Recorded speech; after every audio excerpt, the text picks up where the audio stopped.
Welcome back to Curse, Code, and Crown, a live play Dungeons & Dragons 5th edition podcast featuring a fully original world and campaign. I am the wizard Cronox, observer of time. Curse, Code, and Crown features our regular voiceover artists and improvisers, Laura Elizabeth as the Orc Count Eta and Princess Gwendolyn, Tyler Hewitt as Makka Deathcap, and Ryan LaPlante as Duncan Danno, alongside our dungeon master, the incredible Tom McGee. So get ready for an adventure including thrills, chills, and hope for a brighter tomorrow. It's time for Curse, Code, and Crown!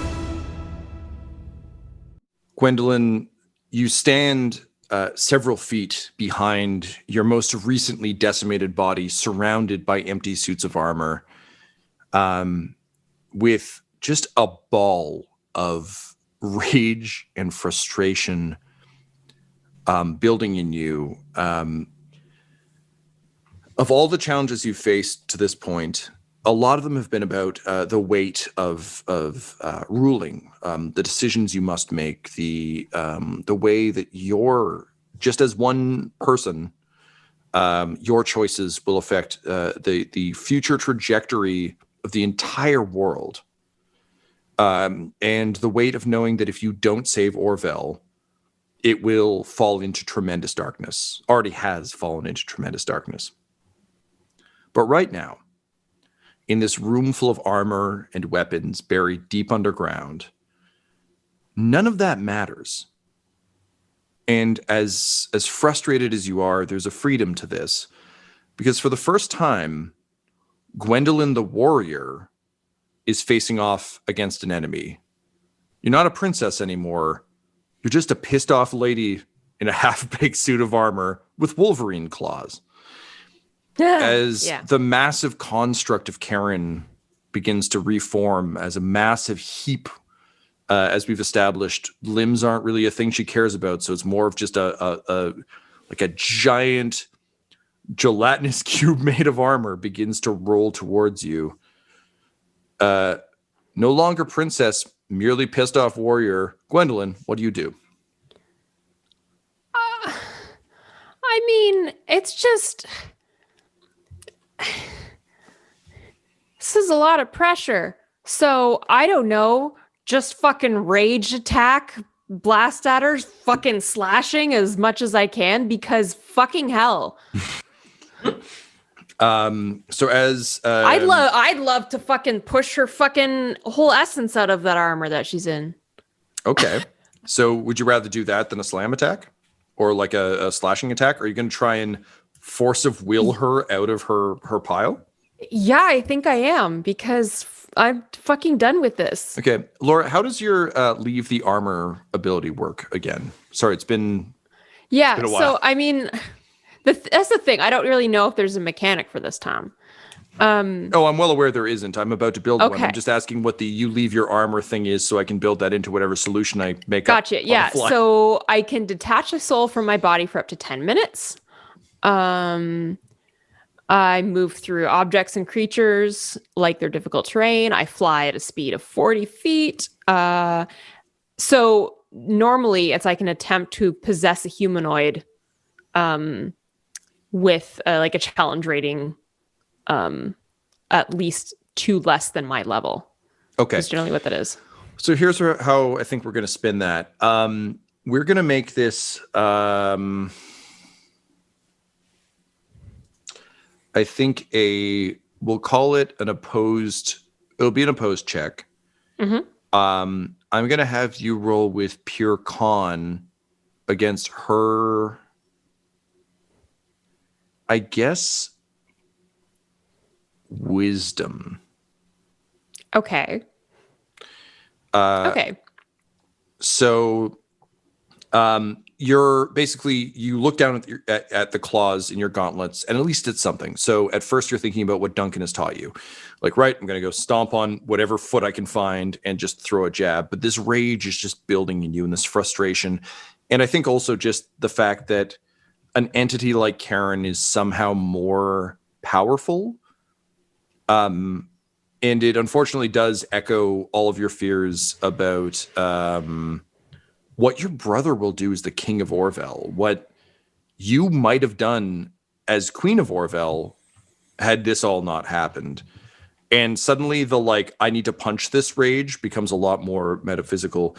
And as Karen sort of rolls towards you, slouching towards you as this tide of armor, she just says, you know, I've been thinking, Gwendolyn, about how I'm like your heir, so I must speak more like this. And I've been thinking about what to do about Orville. It seems you never truly came to a solution. You were too busy yelling at your best advisors about all the things you missed. So I've come up with a plan. You see, I'm not of your family, so perhaps I will go and meet your brother and his Sinkai allies, marry into the family, and then just drive Orville into the ground. Not metaphorically, and yes, I know what metaphors are, but literally. I will just drive your floating city into the ground, and as all of your citizens burn and die, I will proclaim, this is Gwendolyn's will. After all, Duncan reminded me recently of how vengeful you are and how much you care for justice, so perhaps I shall bring my justice to them. At which point you fly out of your armor at her. What do you yell, say, retort as you arc through the air?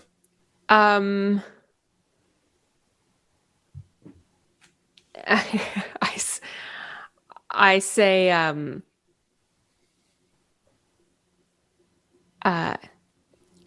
you're not my heir. I'm the heir of Amalakin fucking Solaris. And she was a Dawnbreaker. And Duncan, he's not a fucking dog. He's a Dawnbreaker too. And he taught me to fight pieces of shit like you. So fuck you. Dope. Go ahead and roll your con check, please. I'm going to give you advantage because of the fact that you invoked both Amalakin Solaris, the Philosopher Queen, and Duncan Danno as though they're the same equal gods in your pantheon. This is very funny to me. That's a 21 total. Woo.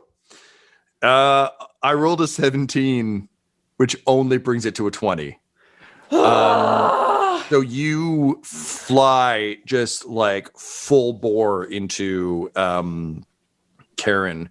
And as you hit her, basically as you feel your Azul crash into this wave of armor, Gwendolyn, you come tumbling out the other side into a grassy clearing. And looking down, you're in the dress you were murdered in, and you have human hands again. You do the same fucking armor hand Iron Man thing. Yeah.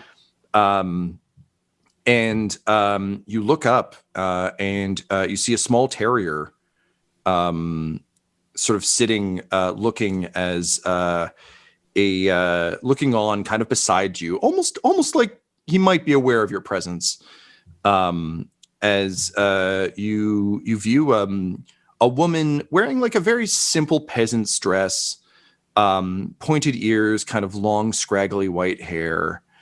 And she's sitting kind of with her legs kicked out to the side, just running a finger over the surface of a pond. You seem to be in a forest, and this lady is just kind of smiling into the water, and she just says, you know, the problem, dearie, with ambition is you come to believe that you're better than other people. And you're powerful, yes, and we've accomplished great things, and I will be exiled for this choice, but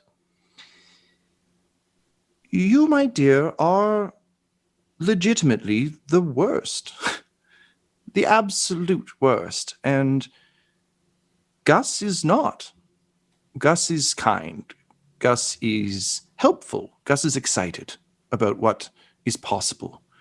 And though it spits in the face of everything I've been raised to believe and our society believes, I think we ought to elevate that and not raw ambition. But I also don't want to doom you to oblivion, dearie, and though I must make way for any prophecy that might come, I also don't want you to pass. So rest assured you will have a nice home where you can do no further damage. Gus will be my new familiar, and we shall seek out a new life elsewhere. And you see a koi leap up out of the water, and the woman just raises a hand, and the koi freezes midair. And she just says, because that's the thing. Life is about the people we meet, not about who we are. Goodbye, Karen. Enjoy the museum. With a flick of her hand, Agatha Drusilla casts Karen out of the pond into a waiting frame. And a portrait artist with a brush in hand goes, okay, that's easier. Fine. And looks down at his iguana familiar who just shrugs, and they just take the portrait and wander off. And then Agatha turns around and says, now, Gus, I don't know if this will work or not, but what do you say we go build a house and find out? And Gus is like, oh boy, that sounds great. And then as Agatha stands up, she just turns to you, Gwendolyn, and winks. And Gus says, I just can't wait to meet you. And then the two of them walk off, and you fall back into the room full of armor. You find yourself in a crater, drifting. Charred armor surrounds you. And a weird kind of twin suit is standing, but it's no longer a massive wave. It is a much more corporeal creature. And Karen just says, like, how dare you interfere with my memories? That is very mean.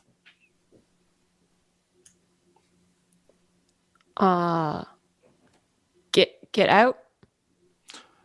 And with that, you lurch up in your own construct body and punch Karen right the fuck through the wall.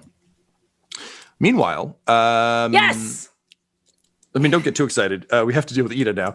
Meanwhile, back in the demon chamber, top of the round, Hank and Dean, the Vulture brothers.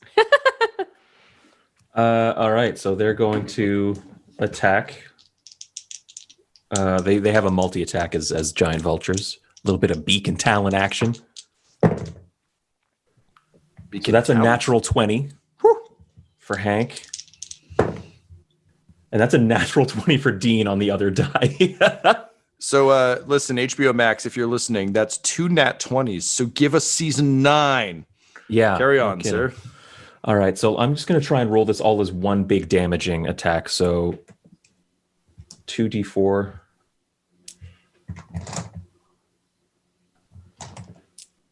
So this is, I don't have enough dice. Jesus, 2d4 plus 2, and Talons is 2d6 plus 2. Okay, so this is one crit attack where it's 4d6 and 4d4. Jesus Christ.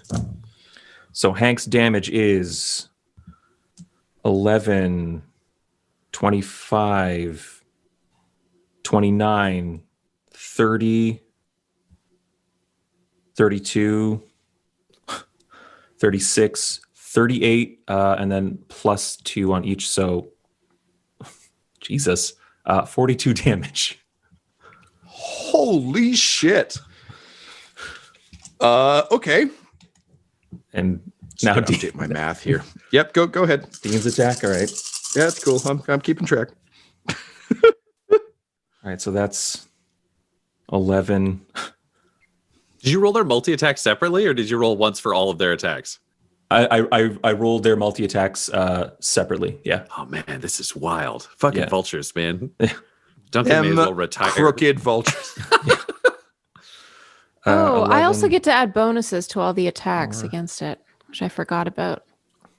For everyone or just you? 15. For any creature I can see. 16, 17, 18, That hits 19. A him. lot of ones here. All right. 23 plus 4, 27 damage from Dean. Wow. And Laura, how much extra damage do those 2 attacks get? 8 total. Since he critted, I will let you roll those twice. That He has a lot of HP. Just have a bone. 18. He had a lot of HP. Okay, cool. All right, good job, Hank and Dean. Whew. I'm just gonna adjust my character sheet so I don't forget that again. Bringing us to the Dougler. Okay. Makka, you're standing at his feet now, which means he's definitely in your spore aura. Yes. Spora, if you will. What is it's con? Con save 15. All right. He does save this Okay, time. so just no damage to him. No damage? Okay. He is just being like assaulted by these vultures. And he's like, I wanted snacks, not attacks. Get the fuck out of here. Tyler, here's a question for you that I actually don't know the answer to. Since the vultures they have their own initiative, obviously. They do their own attacks. Are they considered other creatures in the combat? Yes. Okay. One moment, please, as I bring up my spell list. Oh, shit. Okay. As Laura would have learned had she asked about spell levels, the highest level spell that the Dougler has is level 8. Holy shit. It's a spell called Maze. And he just reaches up blindly, like as the vultures are like plucking at 2 of his eyes, and just grabs both of them and squeezes, and they disappear. Sorry, Tyler, you're going to have the same experience Laura is having. Hank and Dean appear within a labyrinthine demiplane. They are in an endless maze, in a full-on, like, I'm imagining a classic hedge maze, but if MC Escher built it. So just a full multi-layer cube of a maze. And they are there unless they can escape, but realistically, I think because they're made of spores, they have probably stats like it's basically you use giant vulture stats when you conjure an animal. Do you? This is a weird meta question, I think, for you, Tyler, as a player. In the way you're conceiving of Makka summoning, controlling these things, how you think about Jossie embodying them, if they were banished to an alternate plane of existence, would they continue to exist or would they dissipate, do you think? If you think they would, and like you can make the argument for why they would continue to exist, I know statistically they do exist separately. I'm very happy to have them try and escape this maze. I'm just really curious, based on the kind of odd nature of your summoning, what you think. I think it might be a moot question in this case, because if Makka sees that they've disappeared, he's going to cease his concentration on that spell and probably do something else. And when his concentration ends, the Fey spirits dissipate and the spell ends. Meanwhile, in the demiplane, Gavin, the imp of mazes, looks around and he's like, "Ha-ha! Welcome to my shit! All right, everybody, reset the maze. Fuck!" And like just a full cabin in the woods level of monsters come like stumbling out. And it's like, all right, shit. They're like cleaning things up and like moving things around. And honestly, Gavin's having a day. His husband won't even look him in the eyes anymore. It's a whole thing. Okay, cool. So Hank and Dean, having done massive damage and being banished to a demiplane, dissipate and stand by. I imagine like a weird vulture hangar for their next deployment. Yeah, for the dwarves, they're like, oh no, those cool vultures only did live once. They don't know you resummon them. So they fight extra hard. They're like inspired by Hank and Dean. They don't know their names, but they're pretty psyched about it. But that will take the Dougler's full attention for that round. Largely because he's also blindly reaching.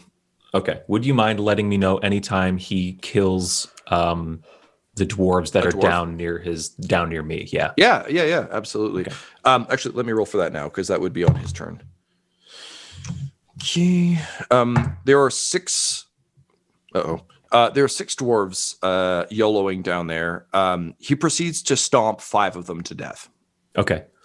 In the spirit of keeping like numbers up against this guy, a new ability is activated for Makka. It's a reaction, so it doesn't even take place on his turn. Amazing. But the reason he jumped down there was basically his halo of spores can now basically infest a fresh corpse and bring it back to life. So in I think the way I figured it out is it's the cordyceps fungus that comes down basically and through magic does like an accelerated infestation. So it's not like it's a ghoul or anything like that. It is just fungus tapping into like the brain of like a freshly dead body and making it ambulatory. So it's the Last of Us fungus monsters. Yes. Yeah. Basically. Yeah. They have the zombie stat sheet, which I have in front of me. But their HP is 1 because it's so like much. a little this is like, amazing. effect thing. This It's is so not good. So it comes back with 1 HP. Makka, roll me a perception check, please. Or you know what? I'll also let you do a religion if you want instead. I think perception's better. Let me see. It is. That's a 26. The Dougler does not respond to the cordyceps zombies rising. It's still trying to stomp the one remaining dwarf and you, and obviously like sweeping at the things. But based on the snack argument you had earlier and how you understand the Dougler, since the dwarves are dead, it doesn't seem to be paying any attention to those bodies. It doesn't even seem to be aware of them. So they're going to get some free hits in because... Okay. It is just 1. It's 1 rises up. As a I'm reaction, sorry. I thought you rose all of them, and I was like, holy shit, that would be something. now? But Okay. It's 1 per, I believe. Okay. Let me So make sure that's right. that makes a good rule sense. What is the basic equipment of the Demon Knight you've just raised? What do they look like? It's I think it doesn't even hold its weapon up. It just gets back up because again it's a plant controlling meat. So it just basically stands and will try to attack with its hands. Tyler, I'm going to give you advantage on and mark this on your sheet for this ability in general moving forward. Because you merged with the Root Folk Archivist, you're actually very good at like the cordyceps zombie isn't just acting entirely of its own volition. Your guidance is There is a difference here. Yeah. Like this thing has a 1 hour life and then it drops and it's basically mulch. Yeah. Like I can cast like animate dead if I want to. And that's a whole other bag of like complicated morals. But because this one is specifically vegetation based, I'm giving you advantage on its attacks because of the archivist. I will note that then. Thank you. Yeah. Cool. Okay. It acts as a bonus action on my turn. Okay. Great. Whew. Okay. And does the Dougler recover from blindness? Thank you, Ryan. Yes. With a roll of 4. And I'm sorry, what's your 15? Not quite. We're getting so lucky with this. Yeah, honestly, after that double 20, I feel like every bad roll I have is well earned. Double 20 on disadvantage should be illegal. But was too cool not to rig. Duncan. All right.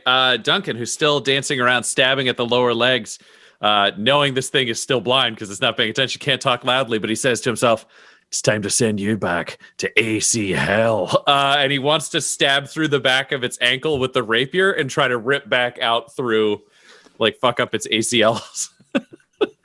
I like it. Yeah, okay, go ahead. You have advantage on that attack. Yep. Dope. YOLO. That is a 27 for the stab in. Yeah, bud. Followed by... Oh, that one's very bad, no matter what I do. That is a...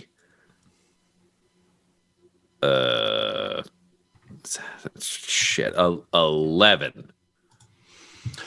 No. And you know what? It's his fault. He got a little cocky. Rapiers aren't meant to do cutting, so he earned it. Oh, Laura, did I have anything to add boost to that? Only to the damage. Oh, okay. Well, then what am I boosting to the damage? Add 6. Oh, Nice. What? That's amazing. 17. Yeah, I get to add a 1d10. It's awesome. 17 magical piercing. What advice did you give me to enhance my stab into its ACL? Remember, it is blind. It's weirder because that helped than anything else. Yep. But you did remember it. You did get reminded it was blind. That's why he remembered to whisper his thing about the ACL instead of yelling the AC hell joke. I also feel like Duncan has spent a lot of time being really worried about other people in the combat, specifically Gwen dying. So not having that, and then just having like someone else who's legitimately trying to encourage you in the way that you often have to encourage everyone else, it's just kind of nice. It's just nice to be like, oh, you're not as good a cook as me, but it's really nice that you're chopping up the greens. Hey, stab. Okay, dope. Solid damage. Like, you know, we're getting there. Ryan, is there anything else you want to do, movement or otherwise? I've almost equaled Hank and Dean. Is there anything I can do? No, I think I'm good for now. Like because I'm always in reach of the demon. There's no way to like run out of range. Like this is just where we be at. Mm-hmm. Because it's blind already. Yeah. So I'm normally I'd be like, I'll run out of range, so it's harder to hit me. But I'm like, it's in the whole room and it's blind. Nah, we're just gonna stay in the danger zone with Makka. The Dougler is going to take a legendary action and attack you on your turn. Still blind. Great. Ryan, can you roll me a dex save, please? Yes, I can. And I would like to use my point of inspiration. For if I do not survive to save the princess, no one will. Sorry, man, it's not a story point. You can just be like, I don't want to lose this roll. Let me go. Oh, I'm always going to have reasons. No, I like it. That's what I love you for. That is a 25. Okay, amazing. All 4 arms come crashing down at you, but with a 25, you manage to, again, just Michael Bay Transformer leap, meaning only 2 are going to be coming at you rather than all 4. Rolled a 2 and an 11. The 11 would have murdered you. The 2 cannot. And crit fail. I'm going to let you take an attack of opportunity. It's just blindly punching the ground around you. And there's one thing you'll love. It's when a thing with a big torso just gets like right down over top of you like a weird shitty meat umbrella. Amazing. So go ahead and so if you'll recall, an attack of opportunity is just a pure melee attack. It's not super fancy. You won't get your sneak attack. It's not your sneak attack, but your advantage punch. But yeah, just one proper stab. Great. That will miss dramatically. That'll be like a 9. However, I do want to take a reaction, which is help. I guess 4 plus 9 isn't going to cut it anyway. Never mind. No, there's no help there, no matter what. But when a creature misses you with a melee weapon attack, I could spend a swashing point to turn that into an attack back against the creature, essentially, where I can knock it aside and stab. So swashing points, still dumbly named, but very appropriate. Couldn't stab the arm the way he hoped, but he can get right into that gut if he's lucky. Tom, would I have advantage on this one? You can also say no. I'm fine with it. You know what? I want to say no, but you've got a cordyceps zombie, a YOLO screaming demon knight, and Makka down there with you, and it's blinded. So yes. All right.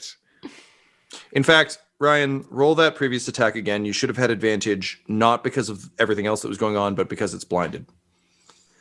Okay, well, here's the fun thing. On my first attack, my riposte, I got a nat 20 on the first die. So the advantage which is funny, but not. Okay, take that for the riposte. And I rolled a second 4 on the other one. So no, the riposte counts. The other one's dog shit. Sometimes life finds a way. Yeah. My dear friend Ian Malcolm. The dice support this narrative that we're telling right now. This is all the right. way. So what am I adding, Laura, to this damage? I can't. I've already used this twice in the round. I only get 2 reactions per round. Sorry, Then Ryan. I don't only 2 reactions. That's fucking cool as hell.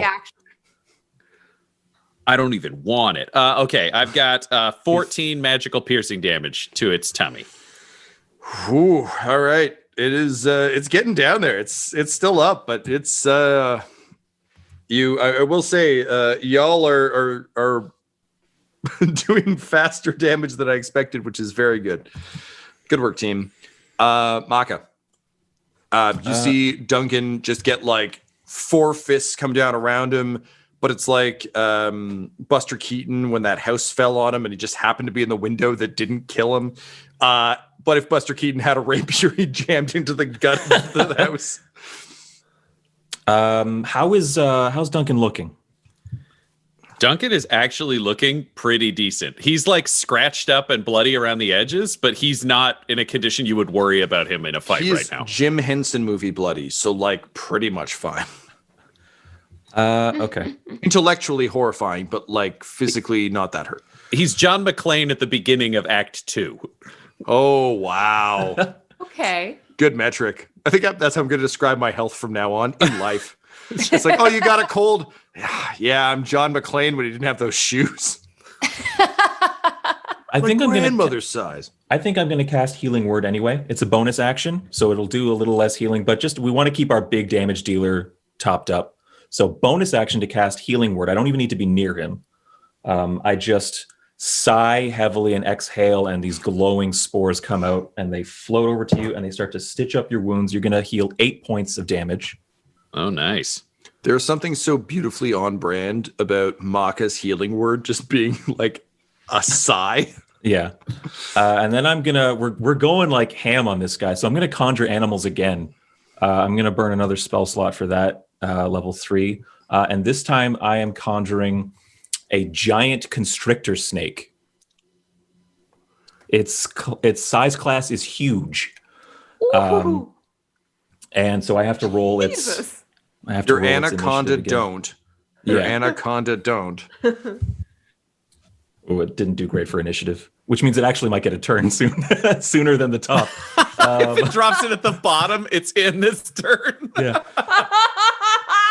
Dex +2, so that's 5 initiative.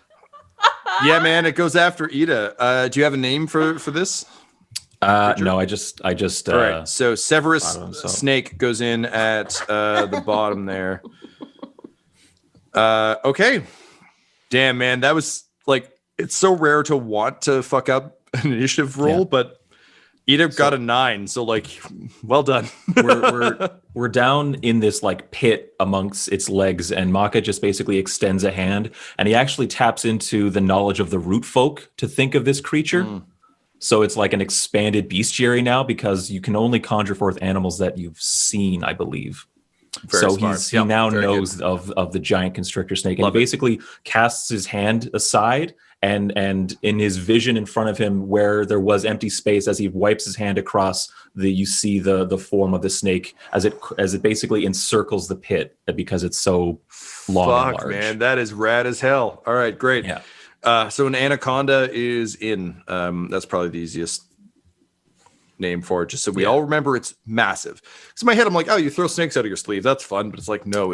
Its size class is huge, which I'm surprised to read. And it is a giant constrictor snake. Yeah, you got to walk without rhythm or that guy will fuck you up. Okay, cool. Ita. Have I got anything in the lab? Like a battery that I can like hook this. Well, that's a very apt question, actually, Laura. I feel like if Ida survives this, we'll stat out some like what the appropriate skill check term would be for this sort of stuff. I guess what I'm looking for, it might just be investigation, because it's how do you put together all of the things you've read and observed?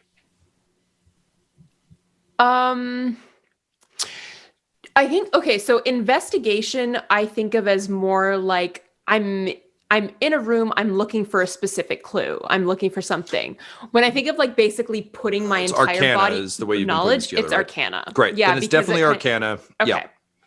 Yeah. And this is literally just like, you're in an escape room back when the world was open. The alarms are blaring, and you just have to go full Zach Galifianakis at that poker table and just Sherlock Holmes it. Go ahead. Yeah.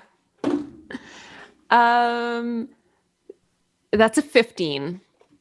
Okay, cool.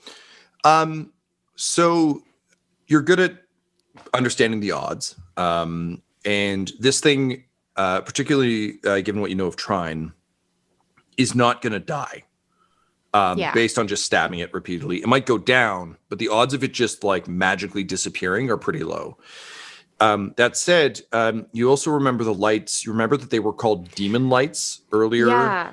You understand that it would seem that this demon lord, the Dougler, has been powering all of the facility for quite some time.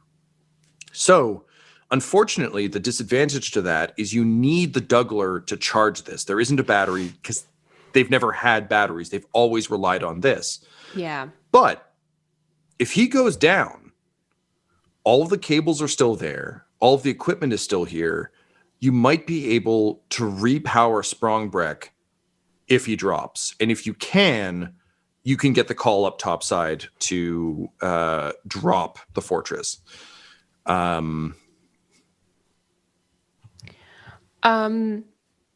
Okay, that's cool. So are the cables like at hand? They're hanging from the ceiling. They were all kind of drilled into the crystal, but when the crystal exploded, they're just dangling from the ceiling. Okay, I do want to prepare them. Like get them. I need to get them down or whatever I need to do to like. Because yeah, absolutely. What I want to do is like I want Demon to go down, and I want to like throw the cables over my shoulder and like literally like run and jump, like I love this. This is what I'm imagining doing. This is classic, but I need to get them from the ceiling. Nerdy side character desperately trying to like make good at the end. So to get up there, you're going to need to climb. Go ahead and roll me an athletics check, please. Yeah, that's. You do have a heroic inspirational hold based on. You have one remaining point of inspiration. Yeah, I think I'm probably gonna. If there was ever a time. Yeah. 16. Yeah, I mean you're Okay, just good. trying to climb. I know, but I don't always know how difficult. I understand. No. I agree. Like, that wasn't a 25. This is very much Jake Lloyd at the end of Jingle All the Way, just like trying to get away from Sinbad. You don't want to be climbing this, but you realize you kind of have to. And even though athletics isn't your thing, you start doing that thing where you just look to various handholds and you're like, okay, probability is bad for that, decent for this. Oh, okay, that works. Ida, what are you thinking as you climb? This is probably the first time you've ever actually climbed a thing before. Yeah, I'm literally thinking like, for every action, there is an equal and opposite reaction. I push with my leg, and I'm. It's like literally that she is. This is why I like to cut to your internal monologue because it's always fun. Great. So, Ida, you begin to climb, waiting for the appropriate moment to drop the cables. Bringing us to the anaconda. All right. The anaconda slithers in between the Dougler's legs and will attempt to constrict him. The Hoth Gambit. I like it. Yeah. Melee attack +6 to hit. With advantage 18. because you got a bunch of people fighting. Oh, okay. 18 won't do it, unfortunately. 18 is the higher one, so that's unfortunate. Okay, and so that will end the snake's turn.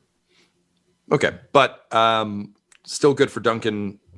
He doesn't have to protect the dwarf or the cordyceps monster anymore. Also, Tyler, you can use your cordyceps zombie this round, can you not? Yeah, it should have gone right after me, but I forgot, so I was going to leave it. But if you want, I can do it. Okay. Dude, you can't summon a cordyceps zombie out of a dwarf in demon enchanted monster armor that it's soul bound to and not have an attack. So I didn't build the scenario to not see that. So does 19 hit? Yes, on the nose. Okay, 19 does hit. Okay. So this little rotten boy is going to do 1d6 plus 1 bludgeoning damage. 2. Honestly, again, can't stress this enough. Every point counts. That's why I'm going Smash Bros. Ultimate. Everybody's here. I'm just trying to bring as many hands on deck. Evoke memories of great games that they won't let us play anymore, so we can be like, oh yeah, that one. Okay, awesome. Top of the round, the wall crashes open, implodes inward, and a weird double fused suit of armor flies through and crashes into the side of the Dougler before falling into the pit. Duncan Danno, you hear voices from all around you just be like, ow, that like really fucking hurt. This armor sucks. And Duncan has never felt greater joy in his life than seeing the Karen monster show up, because he immediately abandons the blind demon. Like he's just he's there, and then it's just back roll the fuck out, and his whole goal is just to attack Karen. Clear, it's not your round yet. I just wanted you to know this. It doesn't even matter. He's done in his head. He's not even with the demon that he's currently with. Great. He's picturing how he will kill Karen. Top of the round, the Dougler, taking damage from that sphere of symbiote business. Fuck. No, he takes it. I have a real crisis of faith because, like, I want to win these rolls, but I'm also really happy when he doesn't. 10 necrotic damage. Holy shit. All right. Yeah. It's thanks to souped up symbiotic entity. It does more damage with that. Yeah, man. It's tasty. Cool. Okay. So still blinded.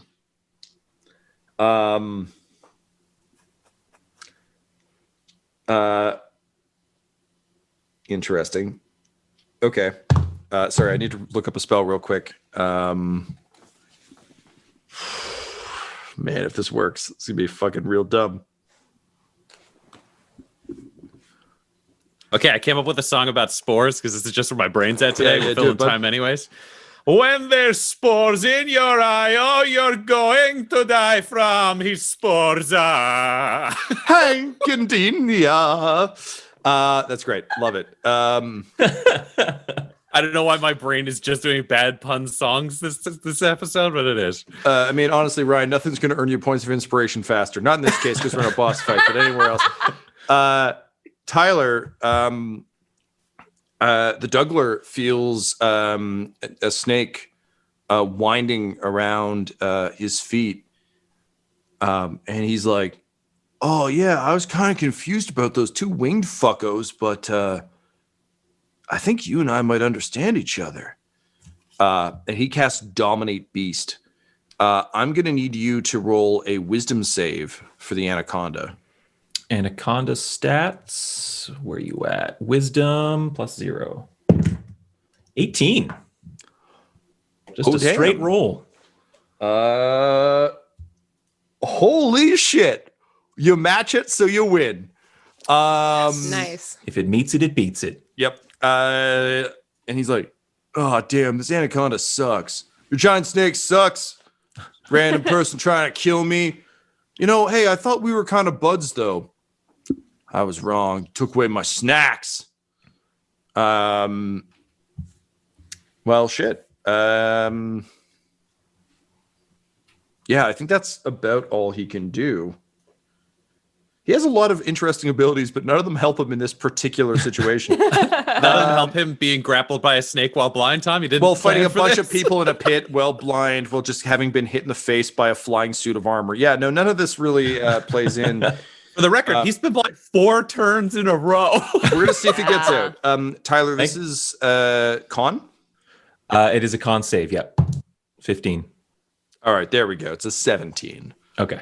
The blindness ends. He blinks his eyes, and he's like, "Wait, a turtle? Excellent. A guy waving a flag? An orc counting? A suit of armor? A giant snake? A cordyceps zombie? One dude left? Fuck, this is an awesome thing to see. I cast blindness. I'm kidding. You wait your fucking turn, Holmes. Duncan. Great. So just to be clear, we have the Karen beast has burst into the room. Smashed off the head of the Dougler and landed in the pit. I know it's so, like, I'm sorry. I know it's a bummer to have your worst enemy prone in a pit with you. It's true. So can I fight her without giving the Dougler attacks of opportunity, or do I need to disengage? Yes. No, there's so much stuff fighting the Dougler right now. Dope. Just wildly unfair to be like, I'm going to ignore the snake and the dwarf and the cordyceps monster and the turtle so I can punch you. Take that, flag man. So I'm gonna roll the fuck over there then. Do I have anything that'll help me kill her? Actually, I just have an exciting ability. So I have an exciting ability called Ready to Fight. Which it means that I'm like Duncan, as things have gone on, has essentially been able to react faster and faster to violence because now he's got a lot of practical real world experience.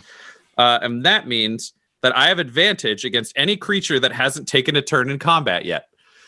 Ooh. So she just burst into the room, hit the Dougler, and fell down. It's a new fight, so I just wanted to check, Tom, if this is going to count. Look, I'm going to allow this. For the record, she is in uninitiative order. It's just not this one, so yes, you can have it. Cool, fair enough. That's reasonable. Now for the stabbing. And so she is a torso with arms and she legs. Has two chest plates kind of jammed together in that way that two things that don't really fit works. So it's like a weird heart almost. And she's got like two arms hanging off one side, one arm hanging off another, and like three legs. Great. I think he is just, it's a running, and it's like full on Superman punch. He just wants to ram the rapier through a breastplate because through both. Nice. So it's all going to be one big hit, but I'll roll it as my two attacks as we've talked about. And I think his answer is the charge is murder and the sentence is death as he leaps through the air. Yay. The first one is a 26. I don't know why you bothered telling me these rolls, Ryan. I think the answer is yes. And the second one is also a 26. Jesus. He's very sure These rolls do. fucking hates Karen. So 10 magical piercing damage plus 6 magical piercing damage. So 16 magic fueled piercing damage against Karen's torso. You stab squarely through the chest plate, and you see the entire armor go like stiff. Arms, all three arms fly out and go limp, and the entire armor set falls apart. You just hear, "Ow, fuck!"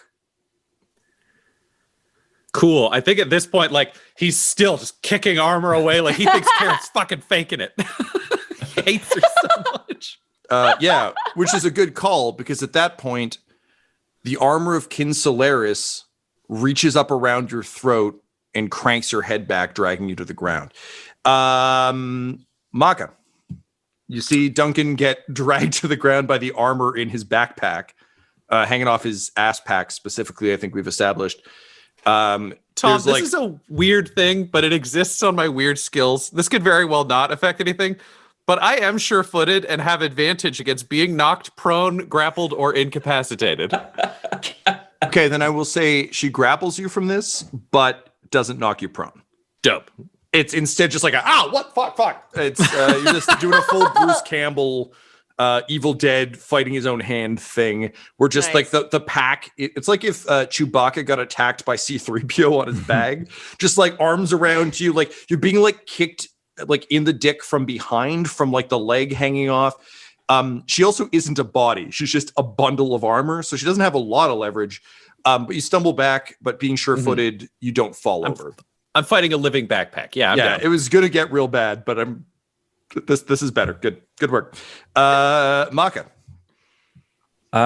Yes. Okay. So I have a concentration spell up, which is Conjure Animals, which actually really limits the spells I can cast. And so I think what I'm going to do is I'm going to cast the cantrip Chill Touch, which you might remember from boss fights previous to this. So chill Boss touch. fights of Christmas past. That's right. So I'm going to create a ghostly skeletal hand, and I'm going to basically have it. I've had it like come up out of the ground to clutch the. It was like a Spriggan or a. Yeah, like it was jumping between trees. Yeah. Actually, we're under- another familiar. I seeded yeah. that a long time ago and didn't tell anybody. Yes. Instead of coming up out of the ground, because we're underground, I think it's going to swing down from out of the ceiling, and it's going to grab or attempt to grab the Dougler by the throat and squeeze. So it's a spell attack. And I don't have advantage. Unless the snake and zombie and other fighter. There's enough. You've summoned enough shit that I think you do. Okay. Makka, before you roll that, can you please roll me a perception check? Yeah. Ugh, not good. 9. You do still have a point of advantage kicking around, I believe. Inspiration? I believe so. Sure. Yeah, you have a held one. Let's go for that. Let's spend inspiration on this attack. And if it's an attack roll, you get to add a D4 for bless. It's a perception check. Fuck. Oh, okay. Oh, I see. I will spend it on the perception check. Yes, sorry. Got it. That's a better roll. Instead of a 2, I rolled a 4. So plus 7 is 12? Fuck, man, right? that'll do. I just needed a 10. Yeah. Makka, I kind of imagine this like Fassbender Magneto, where you're just kind of looking really intensely in a direction. Also, that dear sweet man, so much acting, just looking intense at his hands. You go to summon the skeletal hand, and as you look up, you see Ita pulling wires off the ceiling. My question to you is, do you want to capture her and the wires as you pull this hand forward? I don't understand the question. Like, no, I definitely wouldn't want to hurt her or anything like that. I wouldn't want to grab her with this hand. I guess I'm asking, do you want to try, like, what I was trying to get with the perception check is, do you recognize that she is trying to do a thing that requires her to take something from the ceiling to the demon? Because theoretically, with your hand coming out and swinging down, you could carry her with, not that you're going to like squeeze her into its throat. Okay. But you could theoretically like carry her through on the hand. That said, you raise a valid point. Let's roll an insight check to see if you understand that that's what she's trying to do. Because actually all you see is the French orc just trying to pull wires off the ceiling, which might not convince that. And I think I got confused because the way the spell's supposed to be used is like that hand hurts things that it touches. Oh, I understand. But desperate times, demon lords, etc. Insight you ask for? Yeah, because I think 22. Okay, so you do recognize, because like I think if you look up, you see Ida like constantly looking, like it's one of those classic like looks looks at the Dougler, looks at the wires, looks at the Dougler, pull, and also trying to like stretch the wires towards the Dougler, but they're only meant to touch the top of the crystals. There's like a lot of awkward bullshit going on. Then if you'll have to roll to dodge the damage, but you can help her in what she's trying to do. So in the close-up shot of her, that's her perspective, she can see all her math on like the window pane. But when we zoom back out and see you looking up at her, you can also see a little bubble of math around her head, mathing out what's happening. Because I think the way I'm thinking of this, Tyler, is if you wanted to bring her with you, when the hand sweeps through from the ceiling, it rips the wires and Ida off the wall and throws them at the Dougler. She'll have to roll to like not get fucked up by it, but it might achieve what she's trying. Okay, then. Yeah, if you'll allow me to, I'll use the skeletal hand to like manipulate these wires and thrust. Oh, I'm just thinking it's like if the hand is coming through to grip, it just sweeps through the wall, bringing stone and wire. I think that the heads up that Ida gets is these giant skeletal fingertips, 1, 2, 3, 4, 5 protrude out around her and the wire. And that's her opportunity to get out of the way before the rest of the hand comes. So, Ita, I've got 2 options for you. You can roll a dex save to just leap off the wall. Or if you're committed to trying to connect the wires, you can roll either an athletics or an acrobatics to ride this fucking skeletal hand directly into the monster. With the wires. No, because I'm checking down and I realize this is Makka, so I think I must trust Makka. This is one of those things like. So do you want acrobatics? This would be ridiculous if I killed myself, like if I died getting the wires connected and then no one knew what was supposed to happen. Right. Oh, so you do want to get the fuck out of the way. Yeah, I want to get the fuck out of the Right. way. No No one knows what I'm trying to do, really. No, that totally makes sense. That's a very I valid must point. survive. So go ahead with the dex save, please. Oh, dear God. I will give you advantage because he warned you by not just sweeping. That's Also, nice. bless works on saving throws. Oh, what do I add? Unlikely fellowship. D4. That makes it a 16. Ida, Thank you. having run the math on trying to uncouple these wires that are like very well established, you realize this ain't happening. But then this hand is ripping through the wall. So I think you just kind of let go. But as you drop, you're looking at the trajectory you need to then plug them into this thing when it drops. So you, I think, like angle yourself into the pit. Yeah, okay. What were you gonna say? You can No, also I think- do something cooler if you have it. No, there's definitely a like, and wires go there. Like, she's very aware. Amazing. Do you yell something or think something as you drop? I feel like Ida isn't exactly a drop from the ceiling kind of person normally. But she's heard puns. She's heard battle cries. Maybe she's going to try her own. It's a learning experience. Fingers crossed. I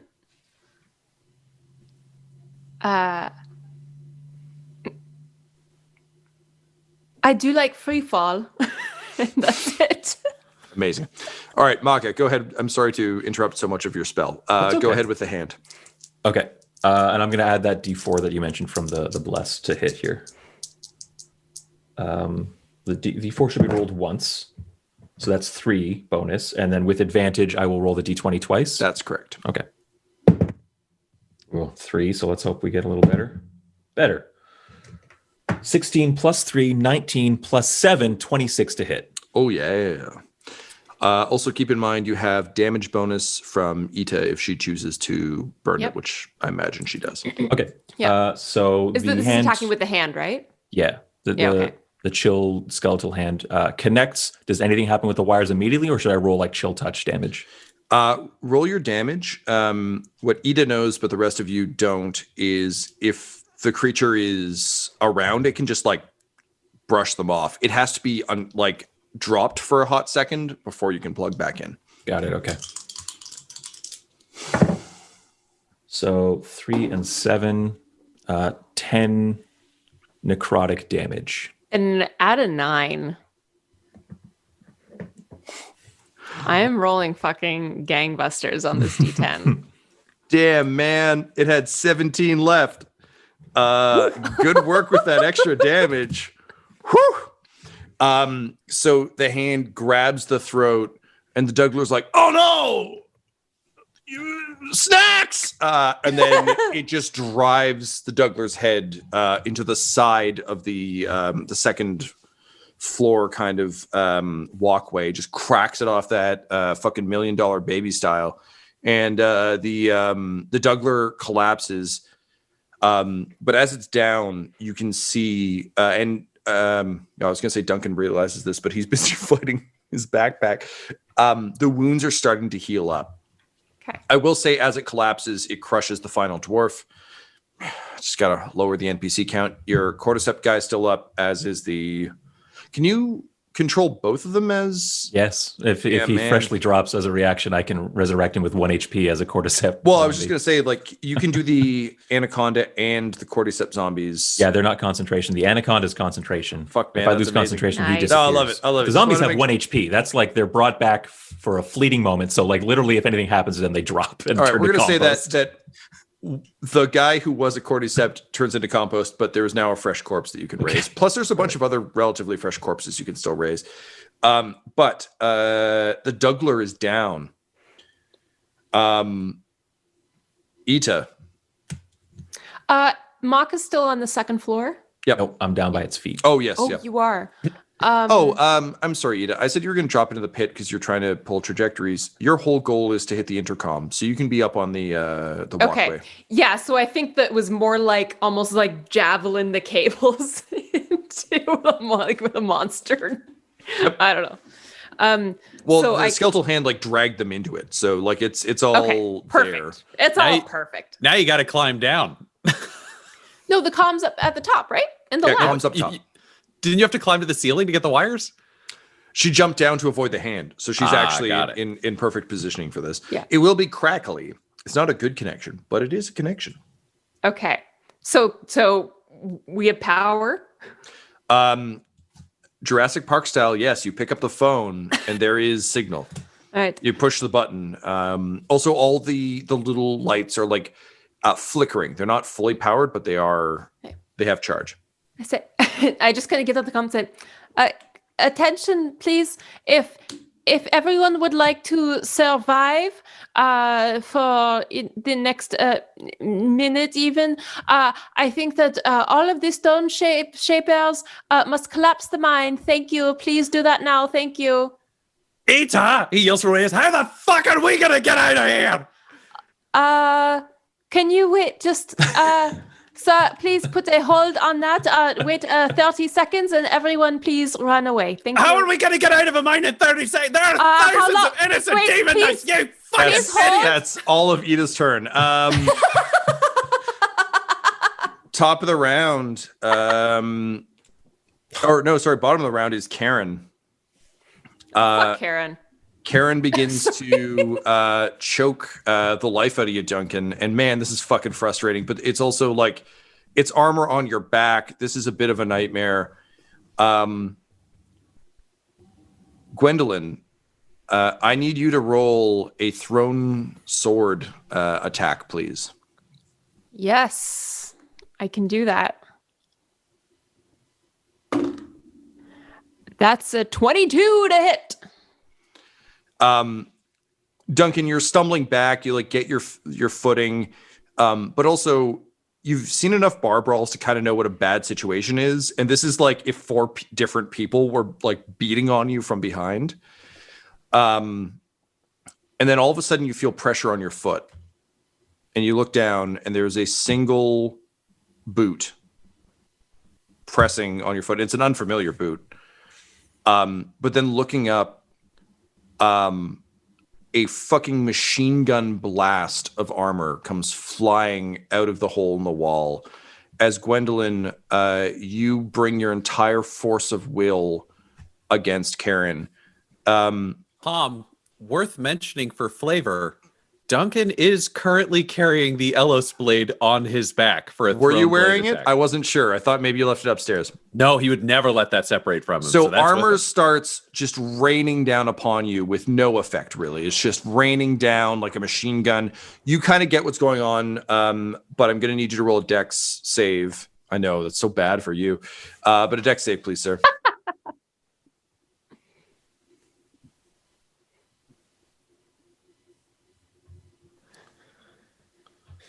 As the armor pings. 17. Great. You just duck and cover, and armor begins just blasting around you, and you feel a tug on your back as the Ellos blade flies free. Gwendolyn, I need you to roll perhaps the most important Constitution save of your short life. Oh, that's nice. That's a 20 total. The blade flies into the center of your Azul and freezes and goes from kind of like wobbling and flying through the air to just sharpening to a fine point. And as you, as an entity, focus all of your attention on Karen, you feel the blade begin to tremble. And then you feel a hand on your shoulder, and a smiling man says, "Yes, this is exactly what we did this for." And then he slaps you on the back, and the blade flies out of your Azul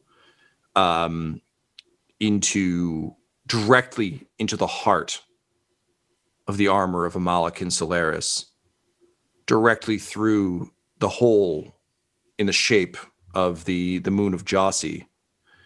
And it pins the chest piece directly into the Dougler. And as you turn your attention, you see that razor sharp grin you remember seeing reflected in the blade the first time you killed a Necrotus soldier before it dissipates. Meanwhile, Duncan, you've seen the Elos blade drawn. You've heard the word of Gwendolyn, and you see the breastplate pinned to the demon. What do you say?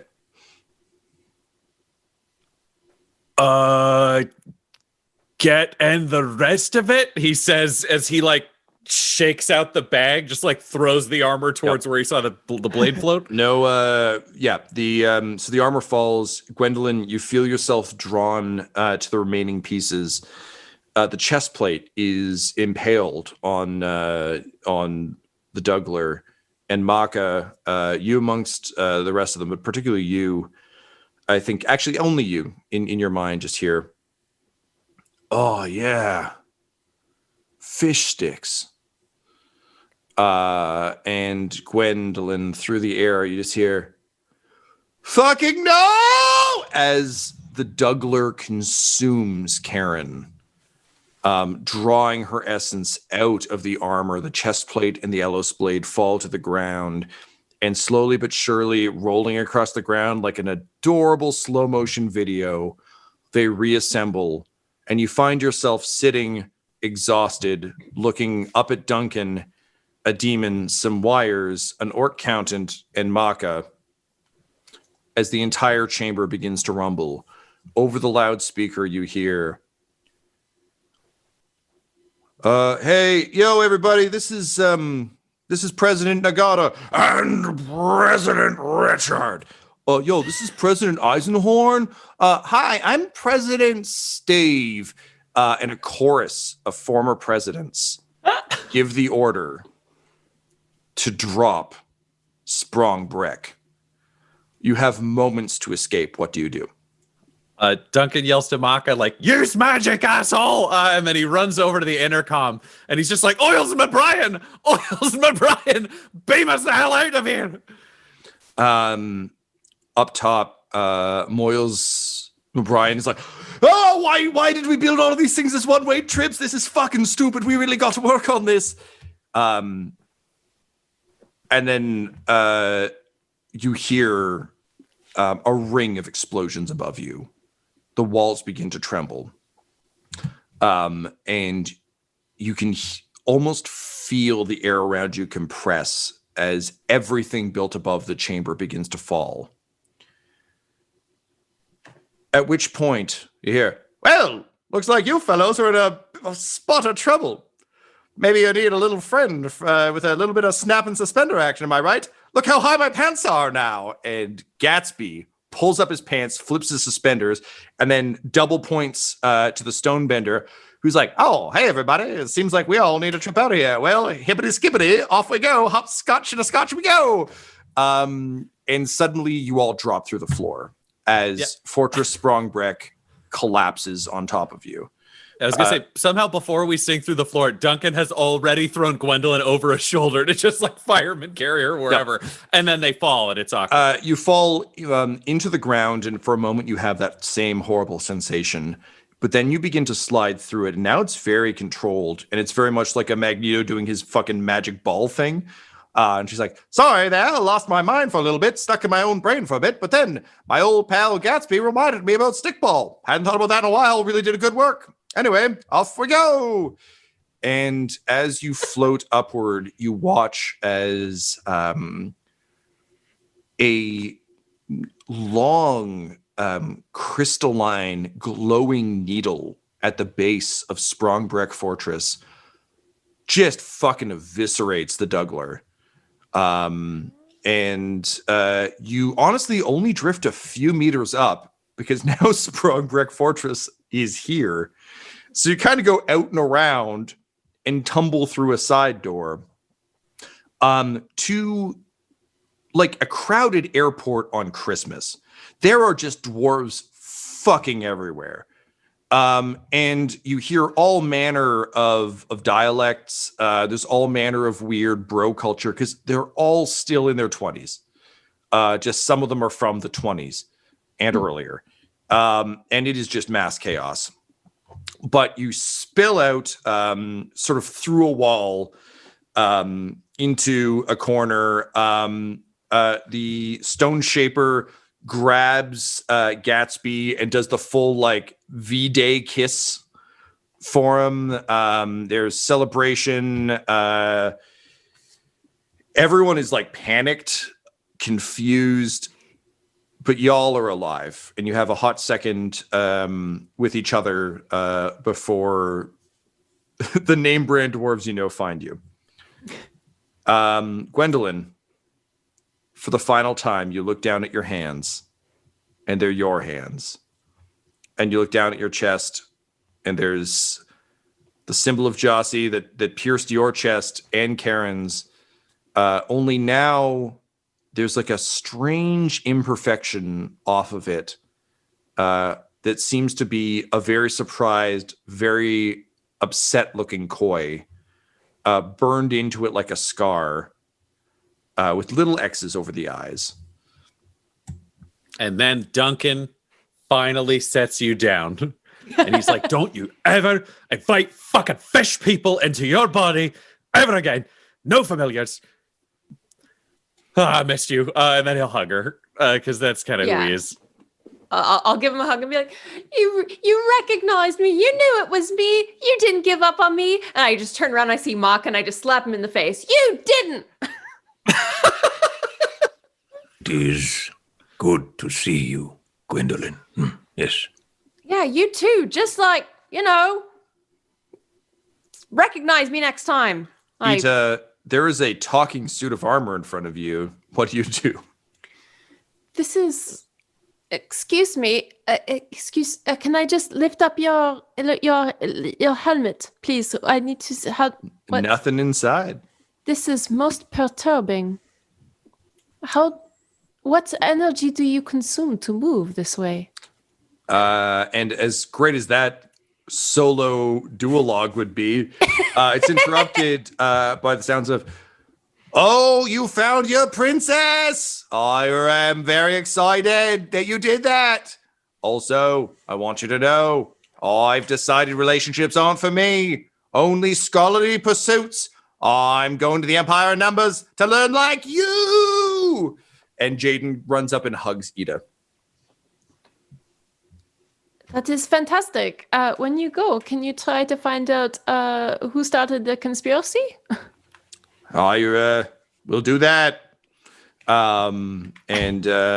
With that, you are all suddenly whisked forward by the crowd. Keep in mind, their entire society has been powered by this demon for quite some time. So, like, everyone's thrilled that they aren't dead, but also their entire society has collapsed. So there's equal parts excitement and holy shit, what the fuck.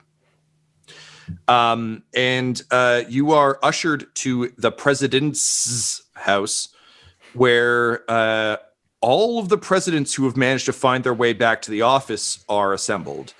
Makka, you are greeted by President Nagata, who just raises an arm to you and says, "Yo, dude, I didn't realize I was going to be trapped in my body the whole time. So that was a bummer, but at the same time, you really gave me something to believe in and to be okay with. And, I've been talking to some of the other presidents.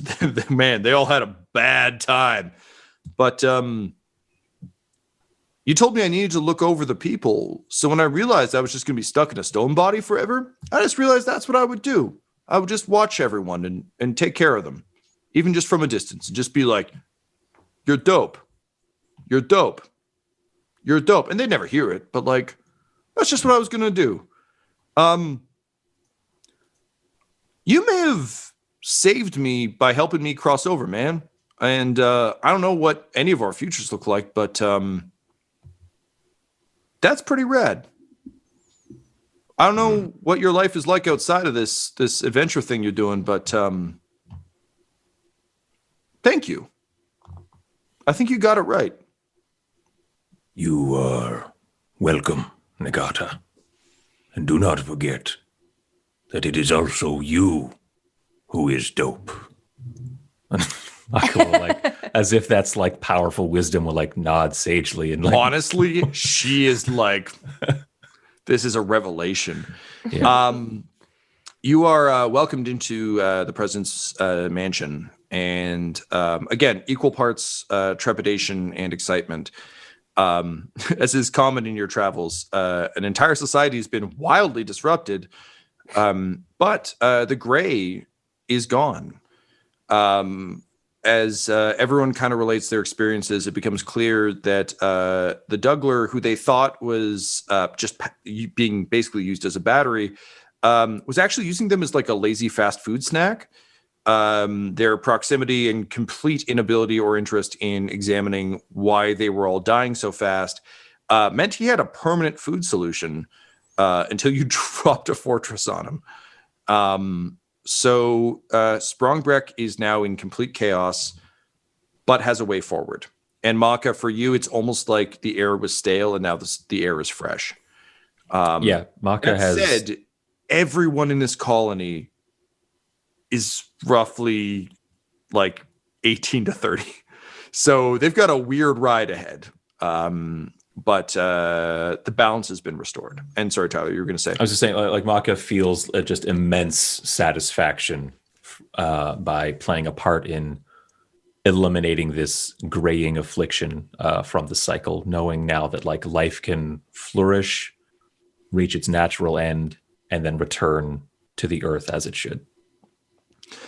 You notice Nagata has a notebook that she seems to have been scribbling on. And she seems to be looking for like a symbol for Sprangbrekh and what Sprangbrekh will be. Also, as anyone in the 30s can tell you, uncertain future, what the fuck are you going to do? To anyone else's eye, it would look like she's just sketching random icons. But to your eye, you can see that in her own way, she's quietly replicating the symbol of Jossie. And you can feel Jossie's influence here, even though this wasn't directly a cluster resurrection. By introducing the idea of actually being part of the cycle, her influence seems to be felt. Okay. Ita, you have managed to ascertain that there is in fact an issue with the books. Unfortunately, the issue is not here, it's elsewhere. So it's a bit more of a hollow victory for you. Is there anything Ita would do or want to wrap up here during the Ewok style celebration that everyone is having? I think there's just a very genuine quick discussion with Duncan and Makka being like, I am very glad that I did not inadvertently crush us all to death, even though that looked likely for a few seconds. Did seem illogical to drop the city on us. But in your wisdom, you must have known we would escape. Good, yes. If I can just throw one narrative piece in here, Ida, I think you would also explain that in the emergency documents, it very clearly stated that the Dougler could not be killed by conventional means. Yeah, I well, as soon as Makka said like in his wisdom, I would have to counter that, be like, that is incorrect. There was no wisdom in that at all. There was one way to destroy this creature, and that was our objective. No? Incorrect. Our objective was to get the princess back, which is why the princess is here. I'm glad we destroyed the creature, but you've got to learn to think ahead. You're supposed to be smart. You just decided we'd all die unilaterally, sacrificing us, and oh god, how many demon knights down there just got crushed in a mine? That lady saved 4 of us, but there were like hundreds. And Makka like nods and sighs happily. Yes, dead. Good. Yes. And Richard chimes in. He says, if they died in the mines, they were doing the thing they were born to do. They were, after all, meant to keep the demons at bay, and trust me, even though they didn't stop the demon, they died doing what they believed in. Plus, they're no longer encased in stone, so that's good for all of us. Sorry, I didn't mean to eavesdrop. Turns out I am indeed a tricky dick. Ha ha ha! Off I go, and he just stumbles away. Well, that man's never sounded more like a king. Just saying, hundreds of people died doing a job I wanted them to do. I think he might do all right here. Not as a great king. I mean, everyone here's 28. I'm really worried about their medical care. In like 30 to 40 years, literally everyone here is going to be in some sort of old age home. I'm very worried. It is concerning because they have all lived the YOLO philosophy. Therefore, they have most certainly damaged their bodies, completely unrelated to any gray illnesses that. Do you know what? Ita, you make a great point. I think there may be a task that you and President Nagata and Tricky Dick and Makka could all be a part of, which is coming up with a new philosophy to replace YOLO. Because though they only live once, all of these dwarves are now going to live a very long time. And they have no philosophical basis to be able to continue with that life. Throwing something about justice for me, and I'm pretty good. I don't do philosophy. But I do need to speak with the princess for a moment. I will step aside. Yeah, Makka will leave too. Great. And Duncan will just like put one of his coppers to his chest and just have a moment in his head with justice and be like, you brought her back. You've maintained the faith. At the same time, I would have missed a demon if I hadn't gone looking for her. But as we've shown here, I know what I have to do. And he turns around and he's like, Gwendolyn, it is great to have you back. I am oathed to have your survival, and I have defeated a demon and returned you so that you can return to Orville and rule rightly. And at the same time, now that you've returned, as we've learned how fragile our existence can be, I need you to free me from my oath to the crown.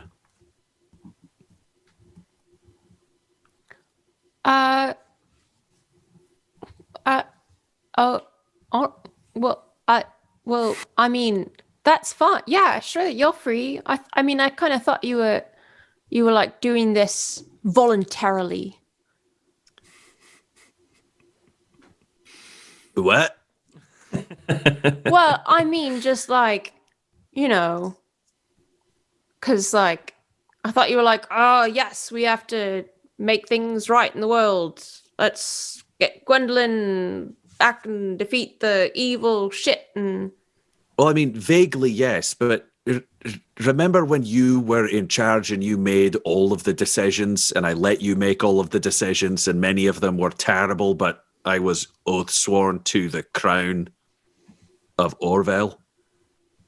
yeah, it doesn't really seem like I should really be making decisions like unilaterally, given that like I've died, and then I died again, and then I very nearly died a third time, all in different ways. It's a little bit befuddling, but I don't think I should have that power over you that I wasn't really quite. I mean, I guess I was aware I had that. I guess I kind of abused it. But yeah, I shouldn't do that anymore. So if releasing you does that, I mean, that's fine. I've been through a bit of a, tricky situation these last few days. And I mean, let's face it, my own stupidity got me there. Yay! I'm not capable of a sarcastic yay about this. You're the future of a nation. But I'm glad you're back, and that's good.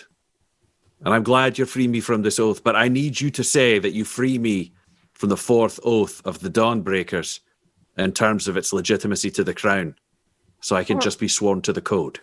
All right, I free you from the fourth oath of the Dawnbreakers in terms of its legitimacy to the throne. There you go. I don't remember if what you said after that was part of it.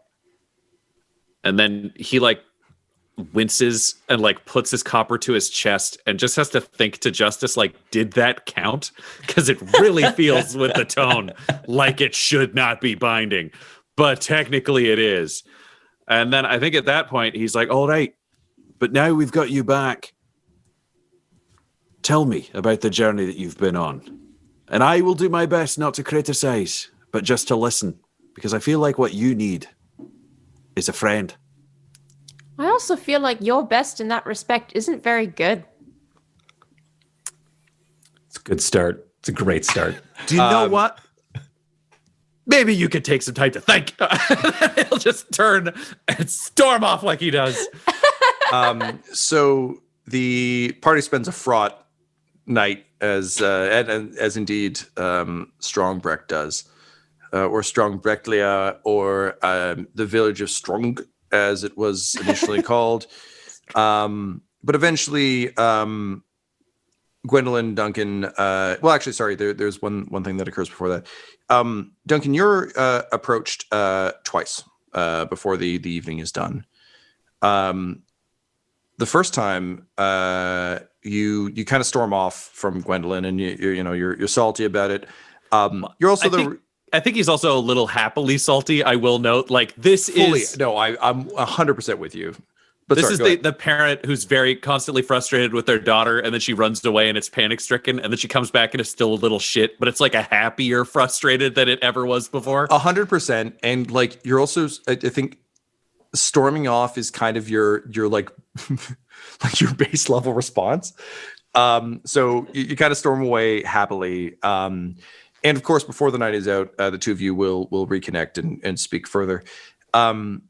But Duncan, there is still one thing that haunts you a bit as someone who serves justice, which is what the fuck happened to Jeanette Wilcox?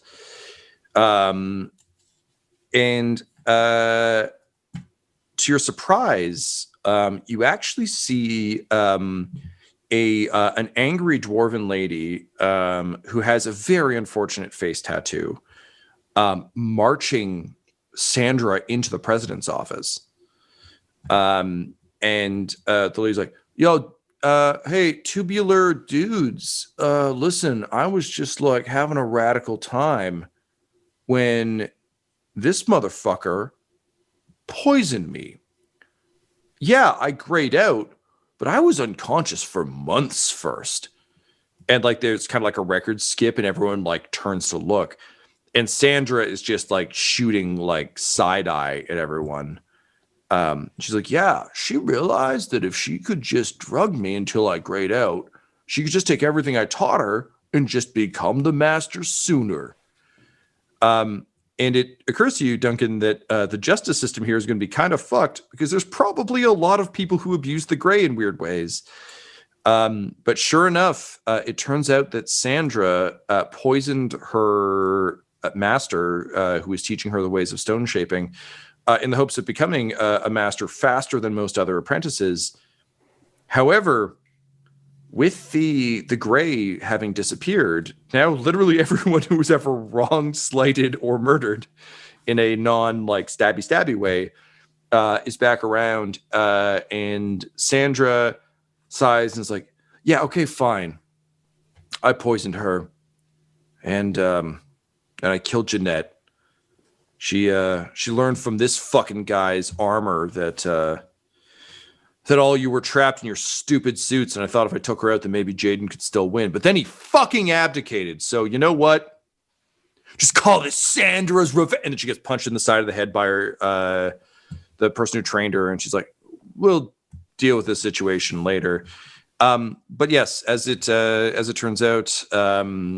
There were indeed some valuable learnings from the examination of the armor of Kinselaris, the greatest of which was that a soul could reside in it without a soul bond, or in fact, corporeal being, which was new. Normally, fragments would be left.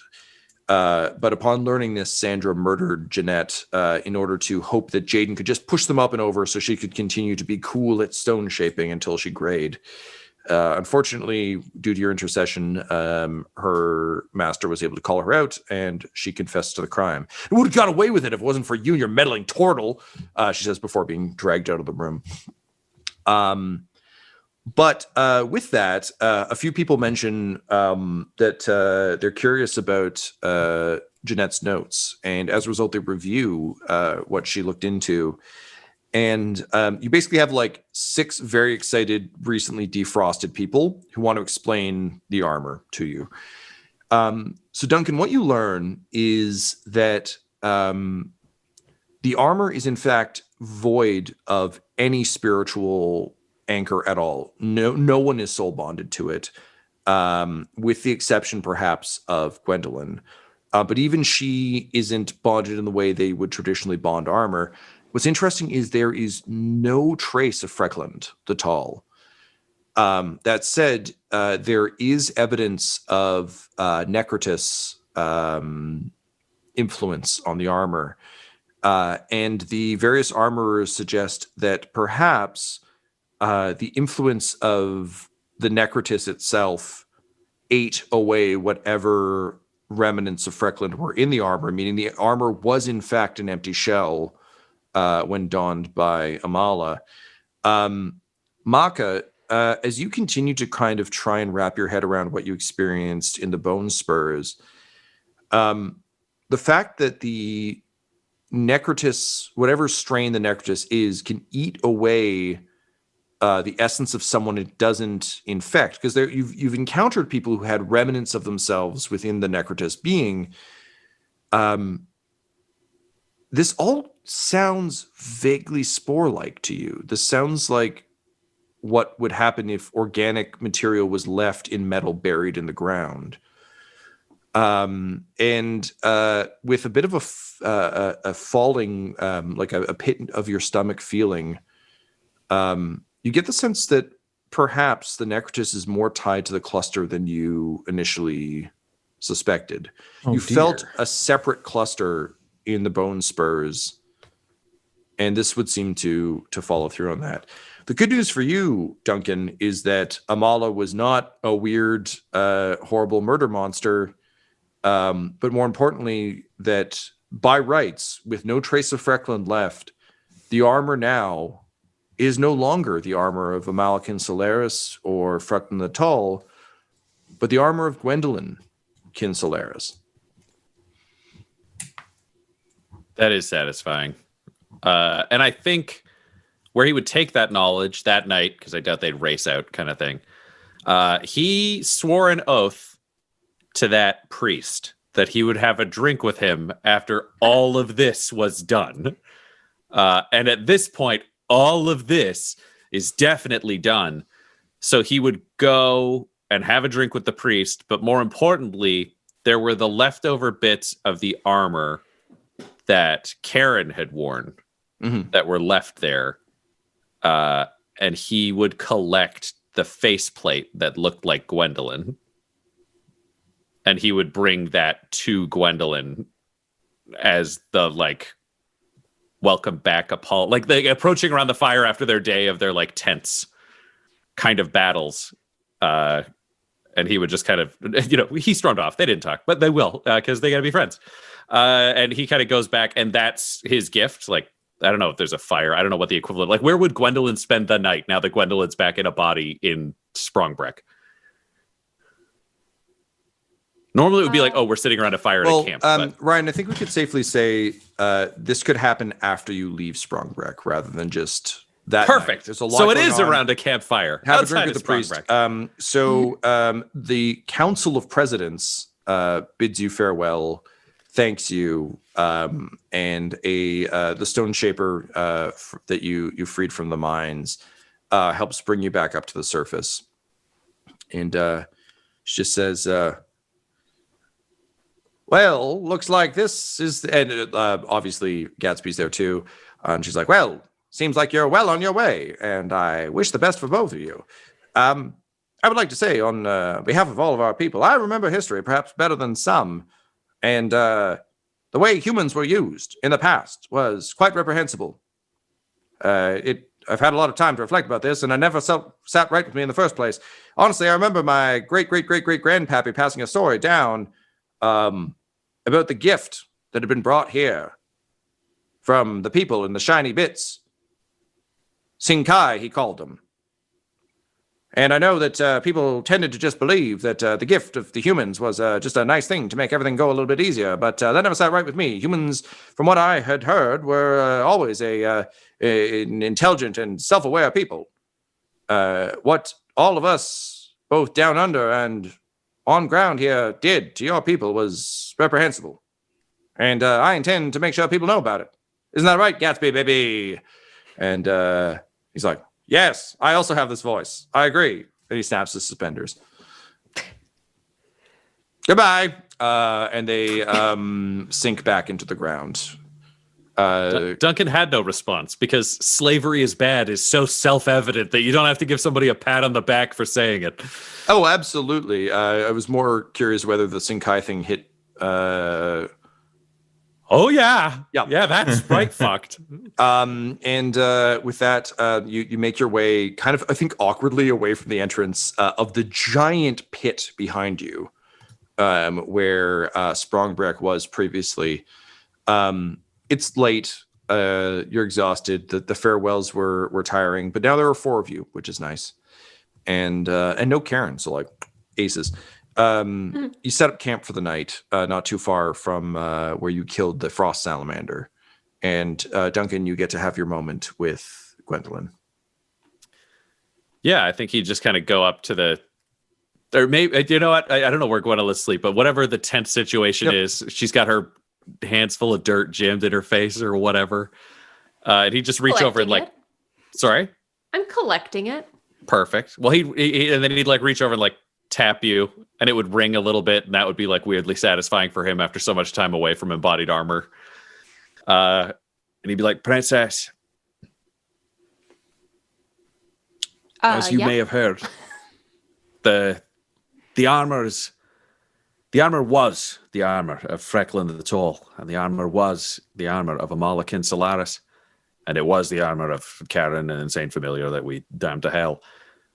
But right now, the armor is yours. Your soul is what animates it. It's clean, which means that this armor is no longer a relic. This armor is a body. And I know you've struggled with being faceless inside this form.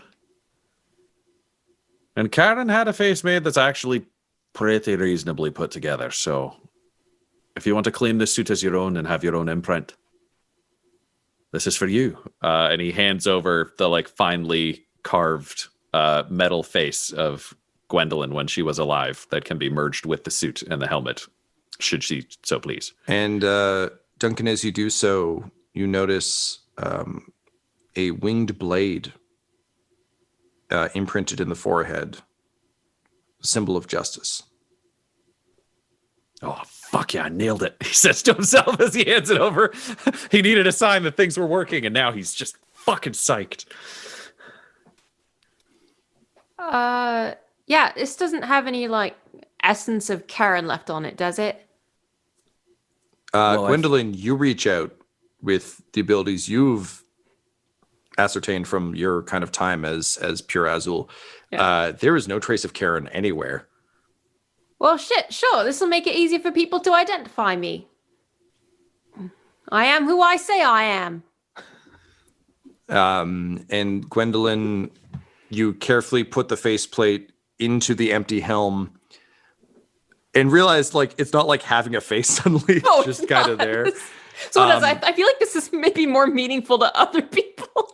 And yet, the gesture is the most like Duncan when you were a child that you remember. Yeah. That you've ever seen. Meanwhile, Makka, you've tucked in for the night. You managed to bring peace to a number of people outside the cycle. And you're taking a well-deserved rest. There's sentimental bullshit happening nearby, but like, meh. When the cluster begins to pulse in a way that is uncomfortable enough to wake you up. And as you rise and kind of, I think you probably napped near the tent, not in the tent, because you're just kind of letting that happen. You look up to see torches encircling you, encircling the camp. Duncan would normally notice this, but he's busy having an emotional moment with his princess. And as you rise, you see the ring of torches close inward. And a turtle appears through the trees and just says, yes, I fucked up the orgy room spectacularly, and I hear that you have been taking credit for it. It would seem time, Makka Deathcap, outcast of Bleen, that you face the justice of Ginkgo Greenleaf. And with that, the soldiers of Ginkgo Longleaf, not Greenleaf, encircle the camp and take you all prisoner.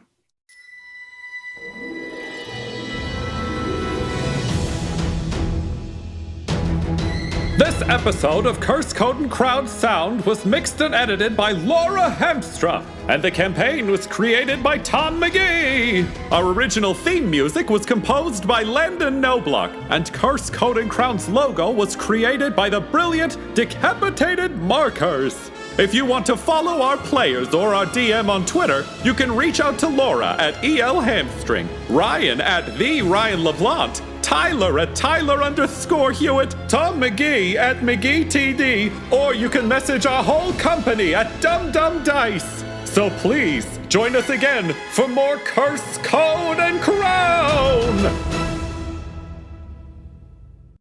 Dum Dums and Dice has to give a special thank you to the supreme beings of our Patreon at this time: Christian Menicola, Long Long, the Half-Blind Prophet, James Cuellar, Charles Grams, Christopher Little, Sue One, George Dolby, One True Artistry, Orion Birchfield, Lord Abradovic, Noel Lewis, Scott Garland, Anthony Griffin, Chet Awesome Laser, Jordan Neesmith, Benjamin V, Gavin and Abby McDonald, Taryn Hefner, Cade Peters, Richard Cranium, Christian Mendez, Anna Zed, and Jill and Noel LaPlante. If you want your name to be added to this list, you can join our Patreon too at patreon.com/dumdumdice. Thanks to them, and a little bit of thanks to you.